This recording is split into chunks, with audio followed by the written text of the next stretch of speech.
When you say you're putting America first, what I'm actually hearing is you're trying to pull the Republican Party in a more radical direction. Putting America first is allowing... You can call it radical. She would call it populist. Well, populist, but not populist. I care about borders. Well, the majority of Americans... Immigration has become one of the most divisive issues in American politics, and that's exactly why this debate is so fascinating. Because beneath the arguments about borders, legal immigration, and national identity lies a much bigger question. What kind of country does America want to be? In this exchange, you're going to see two completely different worldviews collide. Adam Mockler argues that immigrants strengthen America and that immigration policy under Trump is being viewed through a racial lens. Natalie Winters argues that the issue isn't race at all. It's about protecting American identity and limiting the scale of immigration. But pay close attention, because as this debate unfolds, you'll notice that some of the strongest moments don't come from prepared talking points. They come when each side is forced to defend the logic behind their beliefs. Together. In November, President Trump had a really public falling out with Marjorie Taylor Greene, who criticized President Trump over his handling of the Epstein files, foreign interventions, failing to extend the Affordable Care Act subsidies, and ultimately... What I'm actually hearing is you're trying to pull the Republican Party in a more radical direction. Putting America first is allowing... You can call it radical. She would call it populist. Well, populist, but not populist. I care about borders. Well, the majority of Americans think that legal immigration is something that is okay because it benefits the United States. Republicans view immigrants in a fundamentally different way than they view everybody else. You guys view immigrants as net drains on the society, but that is not borne out. You can look at anybody as a drain on the society. I take up housing, you take up electricity, you take up space on the road. So when you say that immigrants take up housing and immigrants take up electricity, it's sort of a myopic view, and they take up jobs because they create. Immigrants also create a lot for this country. I mean, immigrants are net taxpayers. For a personal anecdote, my grandpa moved here from Syria in the late 90s, and you could argue, yeah, he was taking up space. Why was this person from Syria taking up space in the United States? We shouldn't have let him here.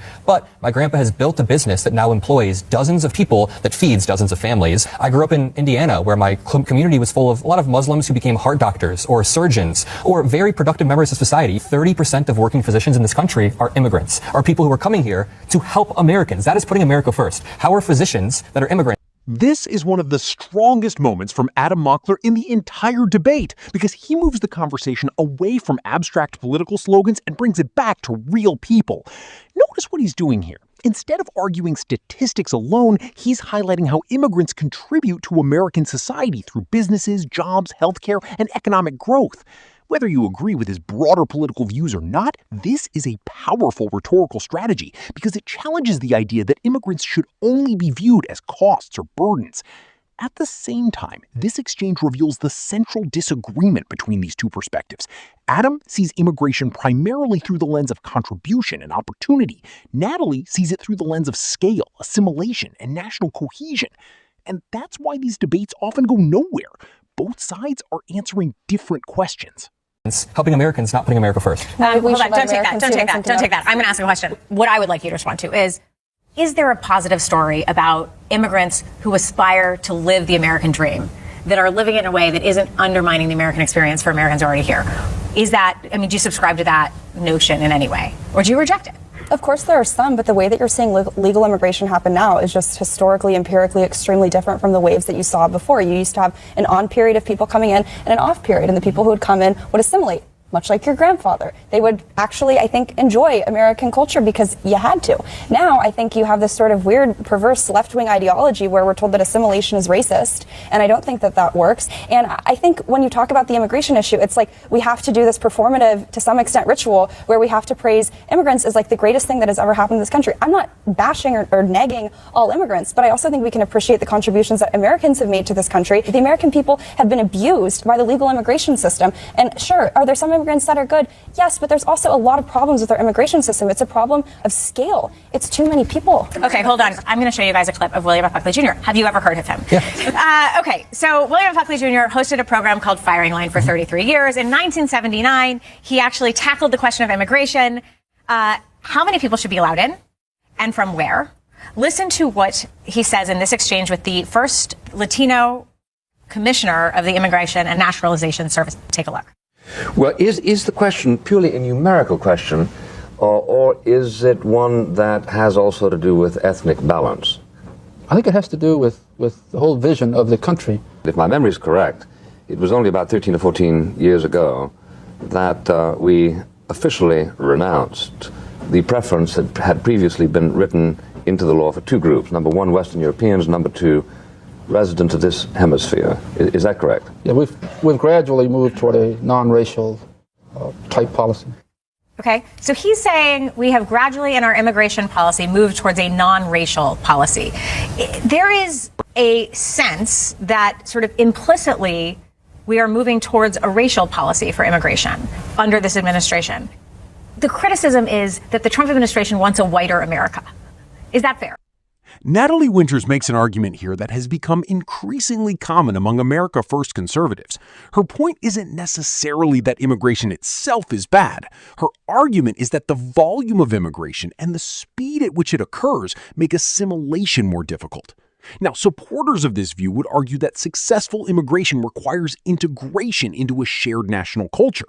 Critics, on the other hand, would argue that America has always been shaped by diverse waves of immigration and that fears about assimilation have existed throughout history. What's interesting is that this conversation quickly moves beyond policy and becomes cultural. Because once people start talking about identity, belonging, and what it means to be American, emotions often become more powerful than statistics. And that's exactly where this debate is heading. I think that's absolutely absurd. The idea of populism, economic nationalism, is maximizing the value of what it means to be an American citizen. I don't care what race you are. I don't care what your religion is. I don't care what your ethnicity is. I don't care about any of that. I care that first and foremost, you are an American citizen. The American people, my war room audience, they don't care about immigration because of race. They care about it because of American identity, of which we are all Americans, I assume, in here. And that the idea that our government should not be making our lives more difficult.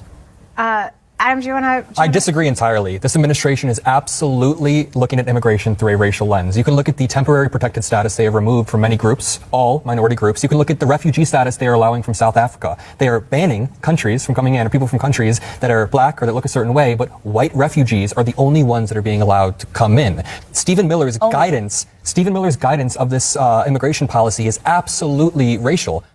This is probably the most explosive section of the entire discussion. Margaret Hoover introduces a question that cuts directly into one of the biggest criticisms of Trump-era immigration policy. Is it really about citizenship and national identity, or is race playing a role? Natalie Winters immediately rejects that characterization and argues that her movement doesn't care about race, religion, or ethnicity. Instead, she says the focus is on maximizing the value of American citizenship. Adam Mockler responds by pointing to specific immigration policies and decisions that he believes suggest otherwise. What's important here is that this isn't just a policy disagreement. It's a disagreement about motives. And debates about motives are incredibly difficult because people rarely agree on why policies are being implemented in the first place. We have to get to student questions. Okay. Olivia Anstadt, freshman political science major. So what's your question? Thank you for having me. So I think we can all agree that social media is inherently biased towards extremists and very controversial people, seeing as their content invokes emotion and therefore they attract a much larger audience.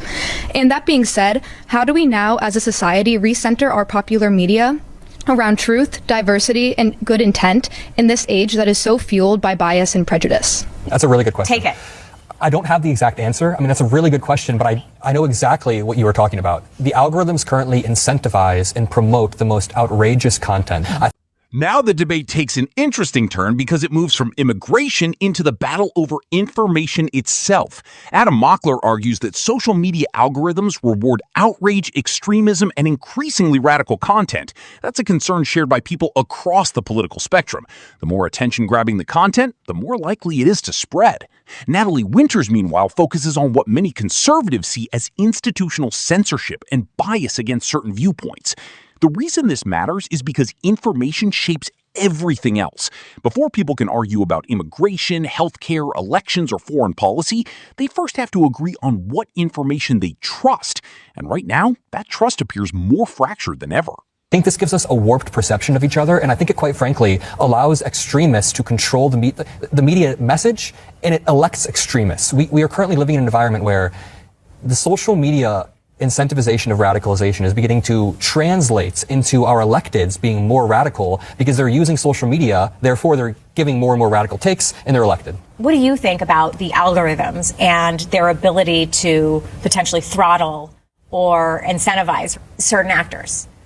Well, I think you got to differentiate it between Elon purchasing Twitter and Post. Definitely. And I think that a lot of this stuff started in 2017 after President Trump won, where you saw a lot of the elites, Republican and Democrat, it's no secret that the Republican establishment did not want him to win, I think start to be very fearful of free speech on the internet. And after that, that was the advent of what we call the censorship industrial complex, where you saw the propping up, I mean, almost overnight, of this whole entire grant-making industry to universities, to NGOs, to the sort of idea of media literacy, where they were funding studies not just to censor misinformation, but these very radical ideas of pre-bunking and debunking misinformation around topics that we all in this room would not agree on are actually misinformation.